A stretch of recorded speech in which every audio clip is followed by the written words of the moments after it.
55 ming bo'ldimi okela? 500 mingni olib qolaylik. Hozir aytib beraman, aka. Bu jinni zdachi qaytarmoqchimisan? Ha, 100 ming berdi-yu. Bu ahmoq har doim mijozidan zdachini bermasa, ushlab qolishga harakat qiling. Ha, sodani barakasi ham o'shanda deydi. Hozir qaratdir. Oke, ko'rmaysizmi? Zaji yo'q ekan. Ha, qashqillading, birovni bir gapi bor. Kuningdan bir kuning qolsa ham tuxum ye, pulingdan bir so'ming qolsa tuxum ye. Mana shuni 45 ming zachi zo'niga olib qo'yasiz. Oke, unaqa buga qarash qilmang. Ha, bizning do'konimizdan hech kim norozi bo'lib chiqib ketmang. Chez ochmaylik. Mana ishi bor. Ertaga kelgin dedingiz, keldim. Sen gap tushunasanmi? Ha, senga ertaga kelgin degan edim. Ha, nimaga bugun keldik? Ha, demak ertaga kelishim kerak ekandi. Ha, Ertaga esa pul bo'ladimi? bo'ladi bor yo'qol. Ertaga kelgin. Mana qurib kelishing. Va chek bermaysanmi?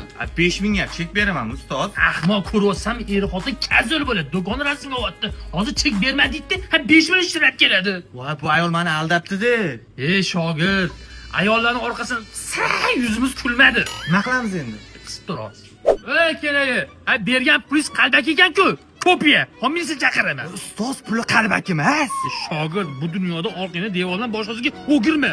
Muhim ishonch. Hozir qo'rqitib duxun olamiz. Yo'q, qalbaki emasdi.